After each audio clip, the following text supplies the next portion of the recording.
Hey everybody, Joseph Rothschild here, aka Mono Blue Tron, back with another episode of 10-Minute Testing. So, I decided to take a break from the really bad decks that I'm usually examining on this show, and look at one that I expect to be a power player in the upcoming format. Now, I'm talking about, as you can probably tell by the words on your screen, Paleozoic frogs.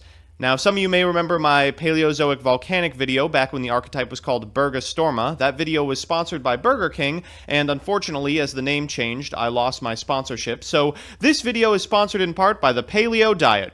Paleo, please don't try this fucking diet. Let's jump into deck edit, and I'll show you what I'm working with. So this is the list I've come up with. Now, remember these cards, because you'll be losing to them for the next couple of months before Toadally Awesome finds his way onto a list. Now, you'll notice that there have been a lot of Paleozoic tops of late, and this deck looks nothing like the ones that have been topping. That's because that deck had the ability to play things like Barrier Statue of the Torrents, Max C, no Frogs, but now that we have access to INOV, there's no reason not to go all the way in on the Frog engine and be able to spam out Toadally Awesomes as fast as possible. This deck was actually brewed as a result of looking at a lot of OCG deck lists with Paleozoics in them that were performing well, and they had access to cards that we don't until INOV comes out, which is now, so I think this iteration of Paleozoics is going to be the most popular one now that we have access to Toadally Awesome. So before I talk about the individual card choices, I want to talk about Paleozoic as an archetype. For those of you who don't know, Paleozoic was a archetype of pseudo-trap monsters. It was a Korean exclusive, and they represent powerful trap effects while set in your spell and trap card zone, but once they've been destroyed or used and sent to the graveyard, if you activate a trap, you can bring them back. Now, when they're brought back, they get banished when they leave, and they also have the added effect of not being affected by monster effects. So they're pretty good for spamming into rank 2 Xyz, especially their tribal guys, Obapina, which is broken as hell, and Anomaly Carrots, which is alright, as well as the ever-powerful Toadally Awesome. However, the frustrating thing about this archetype is they've been ruled about 10,000 different ways. So originally they were like not mandatory to reborn when you play a trap, and then they were mandatory, and then they were not only mandatory, but you had to special summon as many as possible, like they all happened at once. And then they weren't mandatory, but you could still summon as many as possible, and then it was once per chain, and then it was once per chain per trap card activation that was not a Paleozoic. So finally it was translated into English, and we got wording that clears it up. It is once per chain you can special summon each one, but the way it works on YGO Pro is it still acts as though it's once per chain per trap card activation that is not a Paleozoic. So in the games, I've played it as it is written, so that if you copy exactly what I'm doing, you don't get in trouble at competitive Ario. So as far as cards we're playing, we have the smallest Frog engine possible, 2 Ronin Totem, because I don't want to draw it. This is basically standard if you look at the OCG deck lists. 3 copies of Card of Demise. This card's alright, I suppose. 3 copies of Burgastorma or Paleozoic Picaya. This one is discard a Paleozoic from your hand and draw 2 cards. Plays very poorly with Card of Demise and Dimostulus, but, you know, we gotta do it. 3 copies of Oleanades. This is MST. 3 copies of Dimostulus. This is Karma Cut, except it, you know, can target any card. This is Book of Moon, and this one sends a trap from your deck to the graveyard. Now, I've included this as a one-of because, first, we need an additional name, and second, it's really good to get off of Obapina. Occasionally, I'll find myself in Obapina scenarios where I make one, but my opponent's board is completely clear. When that happens, you can't really do stuff like Dimostulus, Picaya with no cards in hand, Oleanades with no spells and traps, or Canadia with no monsters, so Morella's the best option. It also helps fill up your graveyard. If you draw it, it's not bad. 3 copies of Legacy of Yatagarasu, just a slightly better Jar of Greed here, activatable at any time to reborn one of your Paleozoics. Same with Wabaku, but the added effect of protecting the Paleozoic that you just summoned, as well as making sure that you don't die. 3 copies of Quaking Mirror Force. I mean, at this point, that's just basically standard for any deck I'm playing. 3 copies of Anti-Spell Fragrance. The deck actually does have a little bit of problems against Pendulum strategies, and this has the added effect of slowing the game down to the point where your little Xyz guys are actually pretty powerful. 1 copy of Starlight Road. This is like the most fun of in the history of time. Really screws up Twin Twister plays. More importantly, there's about a million ways that all of your cards get destroyed at once, so this is a good way to prevent that from happening. Then we have the Solemn Suite, 1 warning, 2 strikes. In the extra, we have 3 of Obapina. This card's insane, you'll see in the games. 3 of Anomaly Carrots. This is Dad at instant speed. And 3 of Toadally Awesome. I don't need to talk anymore about this card. The rest of the cards in the extra are the Stardust for the road, and then a bunch of cards that we're never going to go into. Let's go into the games and see what happens. So our first matchup is against someone playing Metaphos Insectors, a really cute deck that I hope never catches on. We've opened pretty well. This Card of Demise we're going to have to actually use just because we don't actually have a really good way to interact with Metaphos, and he gets to set some, like, combination and shit, and I'm like, okay, well, I guess I'll have to just take the shot. However, I have 2 MSTs set, which is pretty great. I draw into Anti-Spell Fragrance, and I think, okay, well, if I can destroy this Silvbird and then flip up Anti-Spell Fragrance, I should just win.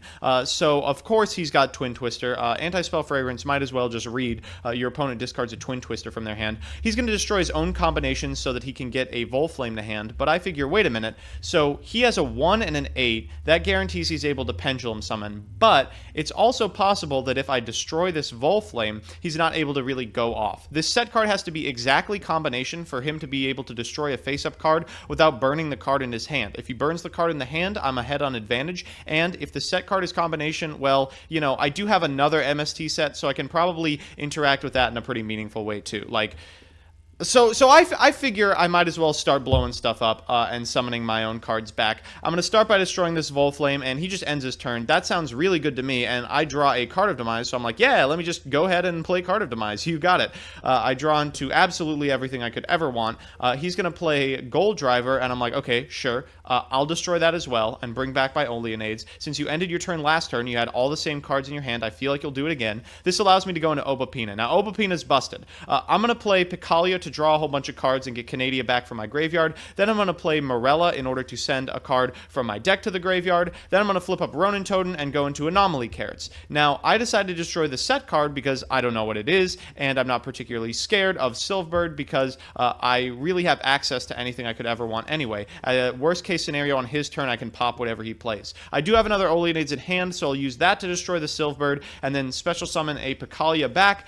The Picalia plus the Frog that I have set plus the third Frog allows me to go into either Treatoad or Anomaly Carrots. I decide to go into Treatoad and get in for some damage. He decides that this board is unbreakable and concedes.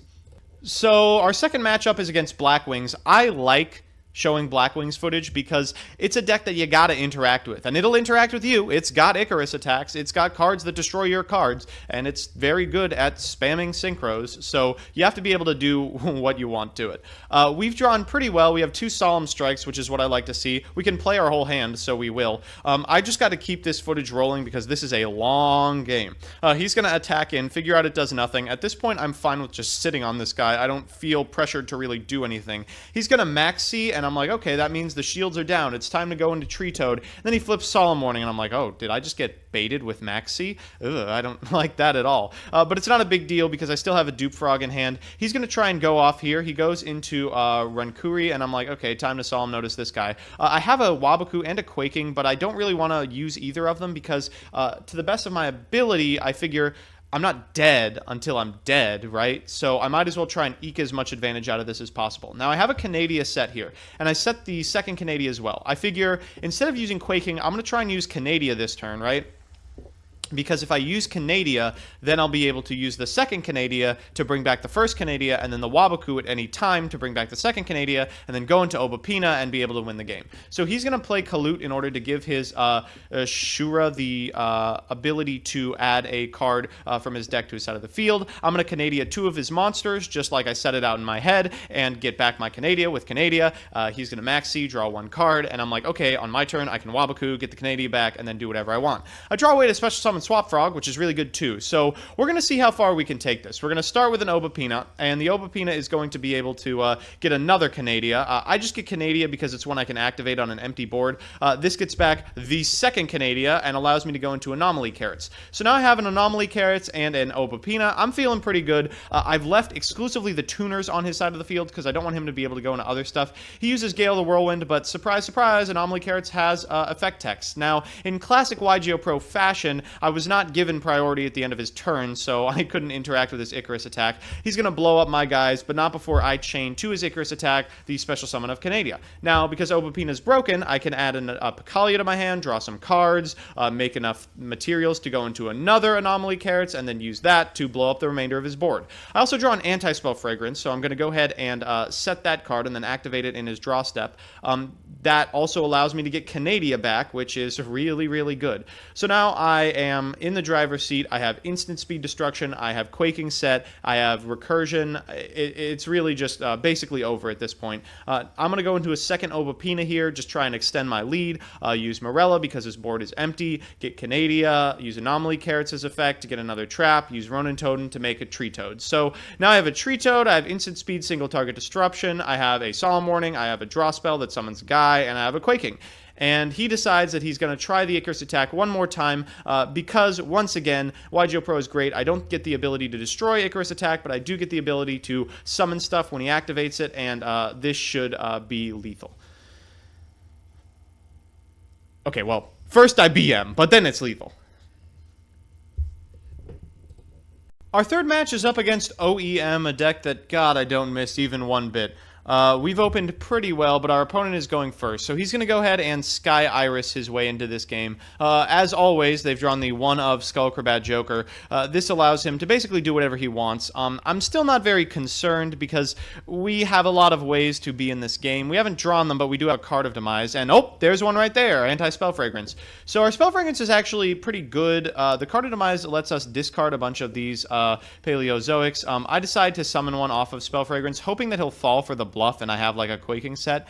But I figure as long as I can destroy one of these spell cards while my anti-spell fragrance is active, I just win the game if I can remove these monsters. And that's not a hard task for this deck to complete. So I'm going to get Swap Frog, Canadia this guy down so I get Picalia back in my end phase, and then go ahead and go. So Swap Frog allows me to go into a rank 2. That means I can go into Obapina, into Treatoad, and he decides, please God, do not make me sit through another Treatoad game, and concedes. So we're back with the deck. I'm going to be real with you. I am really frightened of this archetype. I mean, the decks we usually play on this show are good, sure, but they're good in air quotes. They're fine for locals experiences. They're fun to screw around with your friends. I mean, truthfully, they're probably even fine on the YGO Pro ladder. I mean, it's not like you're running into Patrick Hoban on Checkmate, but this deck is miles ahead of what we're usually playing on this show. It strikes me as a pretty obvious tier 1 strategy in the upcoming format. Winning the die roll in this deck feels like nothing that I've ever felt. It's absolutely absurd. The deck has access to anti-spell fragrance. It never feels dead in multiples in this deck, hilariously, because it still triggers your Paleozoics. It's exceptionally hard to brick because it has access to things like Card of Demise. The rank 2s that you can go into are so powerful. Like, it should be frightening that Toadally Awesome is the second or third best rank 2 this deck could go into. Obapina is maybe the most broken advantage engine I've ever seen. And the flexibility of this deck is just astounding. The vast amount of things the cards do, and the fact that you can search any of them with Obapina is scary. I fully expect this deck to be a power player. The fact that it has been a power player in the OCG where they've had access to these cards, the fact that Paleozoic has been a power player in America where they don't have access to half of the Paleozoics or Toadally Awesome should be frightening. So that's that. I hope you enjoyed watching an actually good deck in action for once. I hope you'll all give the Paleo Diet a try. When do I get paid soon? Yeah? And most of all, I hope you just enjoyed the video. If you did, make sure to give me a like, a comment, or a subscribe. It really helps me out. And if you want to see me play the decks we make on this show on stream, I'm on Twitch every Tuesday and Thursday from 9:30 a.m. to noon. Links are in the description. And finally, if there's any deck or archetype you want to see me explore in a future episode of this show, let me know in the comments below and I will do my best to accommodate you. Otherwise, I will see you on Monday.